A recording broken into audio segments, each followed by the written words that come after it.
હાલે સાહેબ આવી ગયા ભાઈ પેલી સાઈડ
બોલો બોલો ખોડિયાર માત કી જય ભગવાન ધામ કી જય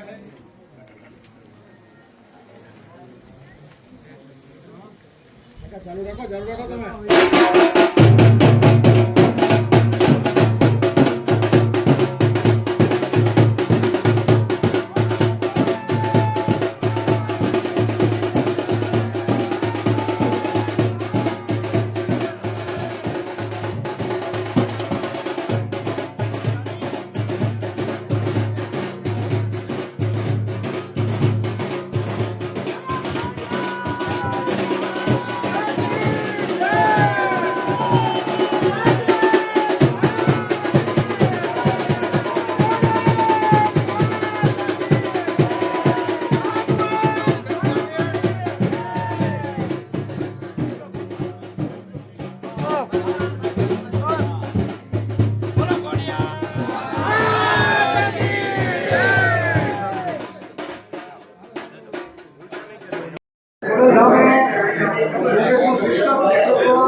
આરંભ છે? देखिए, आज प्रदेश कांग्रेस कमेटी के अध्यक्ष अमित चावड़ा जी, हमारे विधायक दल के नेता तुषार चौधरी जी, परेश धनानी जी, भूपेंद्र मडावी जी और तमाम कांग्रेस जन, यहाँ तक कि मैं कहूँ कि समस्त कांग्रेस जनों की ओर से आज यहाँ पर खोडलधाम में हम ये महत्वपूर्ण आस्था का जो केंद्र है, श्रद्धा स्थान है, यहाँ पर दर्शन करने के लिए और ध्वजा चढ़ाने के लिए यहाँ पर आए। हम अपने आप को भाग्यशाली समझते हैं कि ये अवसर हमें प्राप्त हुआ।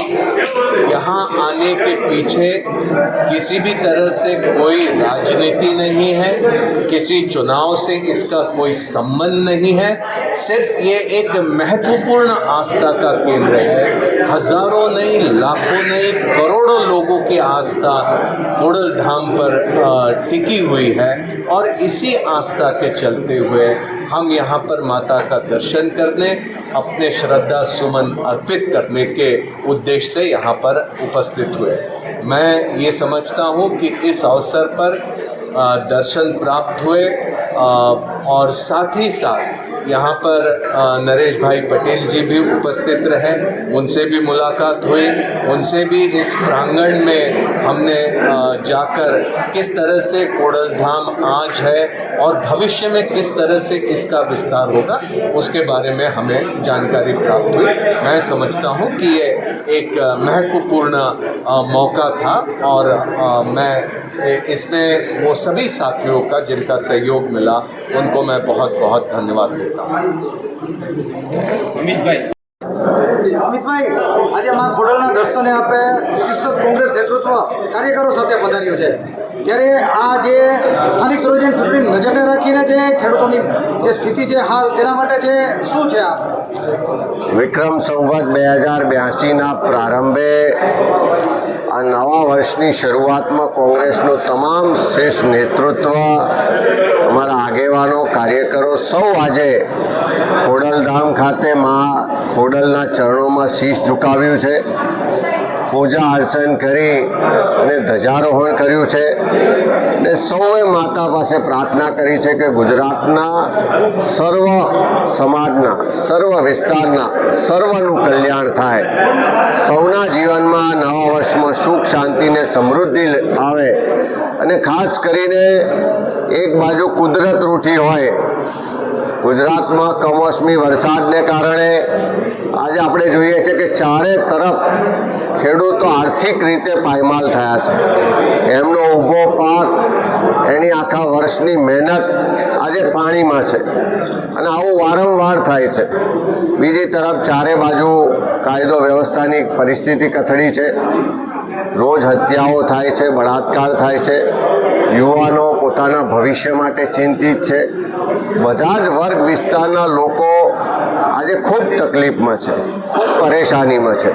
અને એવા સંજોગોમાં સરકાર તો એના માટે આગળ આવતી નથી અને જ્યારે કુદરત રૂઠી હોય, ખેડૂતો તકલીફમાં હોય, ત્યારે આજે માના ચરણોમાં શીશ ઝુકાવીને અમે સૌએ પ્રાર્થના પણ કરી છે અને સંકલ્પ કર્યો છે કે એક જવાબદાર વિપક્ષ તરીકે ગુજરાતના ખેડૂતોના હક અધિકારની લડાઈ લડવા માટે, ગુજરાતના યુવાનોના ભવિષ્ય માટે, ગુજરાતની મહિલાઓની સુરક્ષા માટે અને ગુજરાતના સર્વજનોના કલ્યાણ માટે કામ કરવાનો જે અમારો સંકલ્પ છે, લડાઈ લડવા માટેની શક્તિ આપે, અમારા સંકલ્પમાં આગળ વધવા માટેની શક્તિ આપે એવી આજે મેં પ્રાર્થના પણ કરી છે।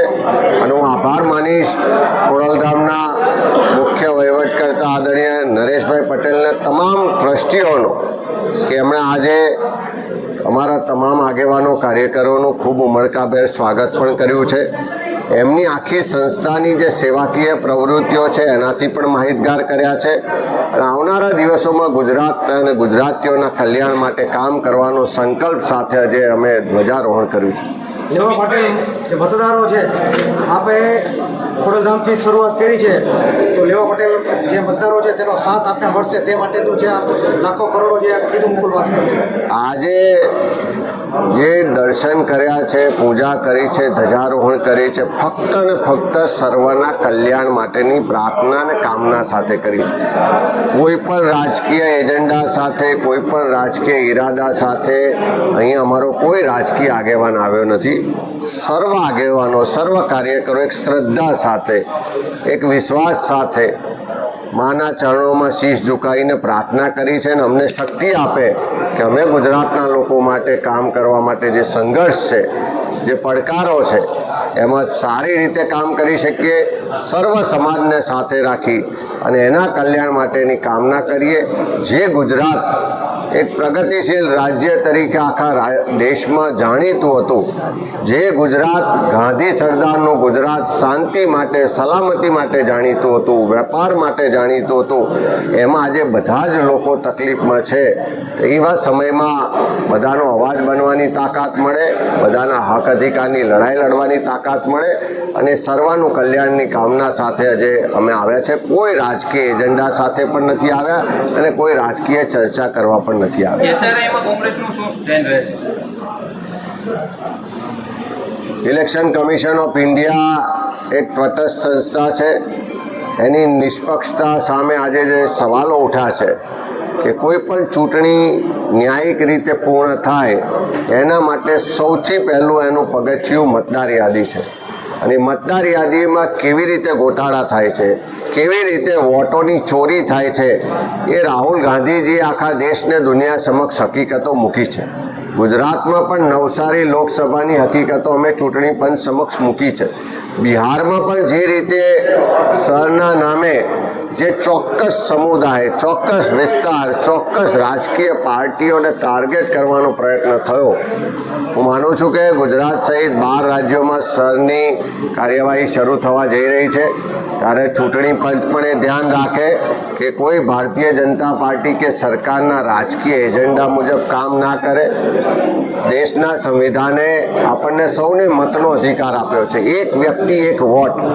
જ્યાં પણ ડુપ્લિકેટ મતો હોય, જ્યાં પણ ખોટા મતો હોય, ચોક્કસ એની ચકાસણી થવી જોઈએ અને એને દૂર કરવા જોઈએ.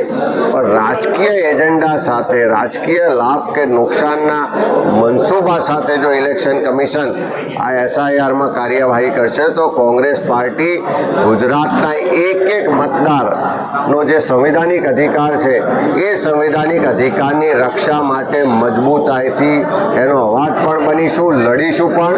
અને ચૂંટણી પંચ ક્યાંય કોઈને અન્યાય કરશે, કોઈનો પણ મત કાઢી નાખવાનો પ્રયત્ન ખોટી રીતે થશે તો એની સામે અમે મજબૂતાઈથી, તાકાતથી લડીશું.